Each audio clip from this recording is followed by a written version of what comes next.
Welcome to ETV focus. నేను మీ శ్రీనివాస్.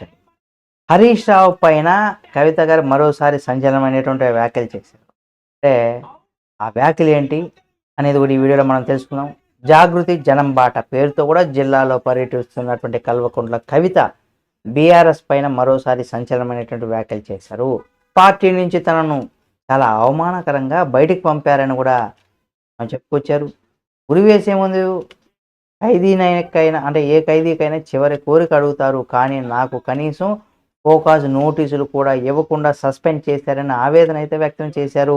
బీఆర్ఎస్తో కేటీఆర్తో రాజకీయంగా చర్చించడానికి మిగిలింది ఏమీ లేదని కూడా తండ్రి కేటీఆర్ పిలిస్తే కూతురుగా ఇంటికి తప్పకుండా వెళ్తానని, నాకు బీఆర్ఎస్తో ఎవరితోనూ పంచాయతీ లేదని కూడా కుటుంబం నుంచి నన్ను బయటపడేశారని కూడా ఆరోపించారు. నేను చెప్పాను. నన్ను ఎందుకు సస్పెండ్ చేశారో ఇప్పటి వరకు కూడా నాకు బీఆర్ఎస్ నుంచి జవాబు లేదనేది కూడా చెప్పుకొచ్చారు. నాకు బీఆర్ఎస్ సంబంధం లేదని, బీఆర్ఎస్ విషయంలో చర్చించే పరిస్థితులు దాటిపోయాయని కూడా చెప్పుకొచ్చారు. అయితే రాజకీయంగా వ్యక్తిగతంగా వేరే అన్నారు. ఇవాళ వరంగల్లో మీడియాతో మాట్లాడినటువంటి కవిత బీఆర్ఎస్లో నన్ను ప్రోటోకాల్ పేరుతో నిజామాబాద్కే కట్టడి చేశారని సంచలనమైనటువంటి వ్యాఖ్యలు చేశారు. అంటే పాలిటిక్స్ పక్కా చేశారని, ఆడబిడ్డలు రాజకీయం చేస్తే ఎలా ఉంటుందో చూపిస్తానని కూడా చెప్పుకొచ్చారు. కానీ దానికి ఇంకా సమయం ఉందని, ఇప్పుడు ప్రజల సమస్యల్లోనే పోరాటంలో ఉన్నాను, అంటే ప్రజల సమస్యలపైన కూడా పోరాటం చేస్తున్నానని కూడా చెప్పుకొచ్చారు. అంతేకాకుండా వరంగల్లో సూపర్ స్పెషాలిటీ హాస్పిటల్ భవనానికి 1100 కోట్ల నుంచి 1700 కోట్ల వరకు కూడా పెంచారని, ఈ పనులు హరీష్ రావు బినామీ కంపెనీకి ఇచ్చారని కూడా కవిత ఆరోపించారు. దీనిపైన విజిలెన్స్ విచారణ వేసిన ప్రభుత్వం ఎందుకు నివేదిక తెప్పించుకొని చర్యలు తీసుకోవడం లేదని కూడా నిలదీశారు. తెచ్చుకున్నటువంటి తెలంగాణ కాకుండా అందరి తెలంగాణ కావాలని కూడా, ఇక్కడ అసమానతలు లేని తెలంగాణ కావాలంటూ కూడా నా లక్ష్యం అనేసి కూడా నేను ఆ రకంగానే పనిచేస్తానని కూడా చెప్పుకొచ్చారు. విద్యా వైద్యం విషయంలో తెలంగాణ ప్రజలు గుండె మీద చేయి వేసుకుని నిద్రపోయే పరిస్థితి ఉండాలని, మహిళలు, విద్యార్థులు, యువతకు రాజకీయాల్లో అవకాశాలు రావాలని కూడా ఆకాంక్షిస్తున్నానని కూడా చెప్పుకొచ్చారు. స్టూడెంట్ యూనియన్ ఎన్నికలు మళ్ళీ మొదలు పెట్టాలి, అలాంటప్పుడు కొత్త నాయకత్వం వస్తుందని, లేకుంటే పొలిటీషియన్ పిల్లలు వాళ్ళ చుట్టాలే రాజకీయాల్లోకి వస్తూ ఉంటారని కూడా చెప్పుకొచ్చారు. అయితే రాష్ట్ర పాలనలో ఇక్కడ పాలకపక్షం, ప్రతిపక్షం జూబ్లీహిల్స్ ఎన్నికలు బిజీగా ఉన్నారు, ప్రజల తరపున అడిగేవారు లేరు, అందుకే మేము ఈ పని చేస్తున్నామని, జూబ్లీహిల్స్ చిన్న ఎన్నిక, ఈ ఎన్నికల్లో మాకు ఒక స్టాండ్ లేదని కూడా చెప్పుకొచ్చారు. బీసీల విషయంలో మా కమిట్మెంట్ కొనసాగుతుందని చెప్పుకొచ్చారు. కేంద్రంలో 3 సార్లు గెలిచిన బీజేపీ తెలంగాణకు పైసా అని కూడా కాలేదని కూడా విమర్శించారు. బీఆర్ఎస్లో ఉన్నప్పుడు నన్ను నిజామాబాద్లో పరిమితం చేశారని, ప్రోటోకాల్ అనే తాడుతో నన్ను కట్టడి చేశారని కూడా సంచలనమైనటువంటి వ్యాఖ్యలు చేశారు.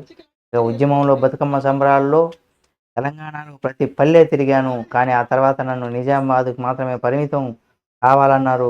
బీఆర్ఎస్ నేను మంత్రిని కాదు, సంతకంతో పనులు అయిపోయే పరిస్థితులు లేకుండా ఉన్నాయని, అయినా నా వద్దకు వచ్చిన వారికి శక్తి మించి పనులు చేసేందుకు ప్రయత్నించానని కూడా చెప్పుకొచ్చారు. సీఎం కూతురి అయినప్పుడు కూడా నాకే పని కావడానికి ఏడాది పట్టింది.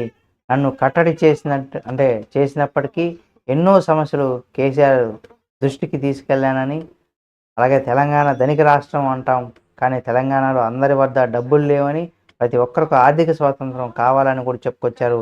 అంతేకాకుండా తెలంగాణ ఉద్యమంలో వరంగల్ పాత్ర మరవలేనిదని, ఉద్యమానికి ఎంత స్ఫూర్తినిచ్చిందో ఈ జిల్లాని కూడా కవిత చెప్పుకొచ్చారు. వరంగల్ అనగానే తనకు ప్రొఫెసర్ జయశంకర్ సార్ గుర్తు వస్తారని కూడా, మా జాగృతి సంస్థ ఆయన స్ఫూర్తి మార్గదర్శకాలను కూడా చెప్పుకొచ్చారు. బమ్మెర పోతన అప్పటి రాజరాజ నరేంద్రునికి తాము రాసినటువంటి వాటిని అంకితం ఇవ్వాలని, అందుకే సత్యమేరా అన్నారని, మహిళ అంటే సబల కాదు సబల అని నిరూపించినటువంటి రాణి రుద్రమదేవి గడ్డ ఇదన్నారు. సమ్మక్క సారలమ్మల గురించి ఖచ్చితంగా మాట్లాడుకోవాలని, ఈ పర్యటన ములుగు జిల్లాకి వెళ్ళేసరికి సమ్మక్క సారక్కల జాతర జరగబోతుందన్నారు. దాశరథి పుట్టినటువంటి జిల్లా వరంగల్ అని, ఎంతో ప్రాముఖ్యత కలిగినటువంటి ప్రదేశం అని చెప్పుకొచ్చారు. తన వరంగల్ పర్యటనలో చాలామంది జాగృతి గత 10 ఏళ్లలో ఏం చేసిందో అడగవచ్చు. కానీ 10 ఏళ్లలో కూడా ఇంటర్నల్‌గా సమస్యలపైన పోట్లాడుతున్నాం.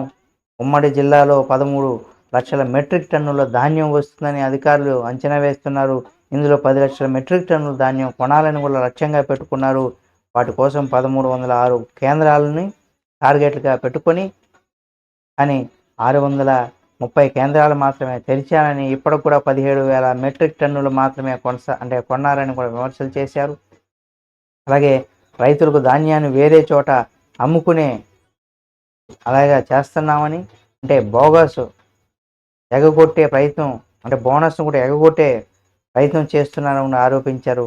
అయితే రైతు ఆవేదనలో ఎవరికి చెప్పుకోవాలని సరైన సమయానికి కొనుగోలు చేయకపోవడంతో ప్రభుత్వం తప్పు కాదని కూడా ప్రశ్నించారు. అధికారం ఎవరికి శాశ్వతం కాదని, శాశ్వతం అనుకున్న వాళ్ళకే ప్రజలు ఇంట్లో కూర్చోబెడుతున్నారు. మెంతా తుఫానుకు సంబంధించి సీఎం మొక్కుబడి రివ్యూ చేశారని 10,000 పరిహారం అన్నారు. కానీ ఇప్పటివరకు కూడా ఎవరికి కూడా పరిహారం అందలేదని కూడా విమర్శలు చేశారు. ఇక పత్తి రైతు బాధ చెప్పలేనిదిగా చెప్పుకొచ్చారు. ఎకరానికి 7 క్వింటాలు కొంటామనుకున్నారు. ఇన్ని వర్షాలు పడితే తేమ శాతం ఎక్కువగా ఉండదా? ప్రభుత్వం పత్తి రైతులను కూడా పట్టించుకోవాలని కూడా ఆమె డిమాండ్ చేశారు. మరి ఈ వ్యాఖ్యలపైన అటు సొంత పార్టీ కేసీఆర్, తండ్రి కేసీఆర్ని, అన్న కేటీఆర్ని, హరీష్ రావుని, అలాగే కాంగ్రెస్ ప్రభుత్వం అందరిపైన కూడా విమర్శలు చేసి, మరి మీరేమనుకుంటున్నారు ఈ విమర్శల పైన అనేది కూడా మీరు మీ యొక్క అభిప్రాయం కామెంట్ రూపంలో తెలియచేయండి. మరిన్ని వీడియోల కోసం మన ఈటీవీ ఫోకస్ ఛానల్ సబ్స్క్రైబ్ చేసుకొని పక్కనే ఉన్న బెల్ బటన్ నొక్కడం మాత్రం మర్చిపోకండి.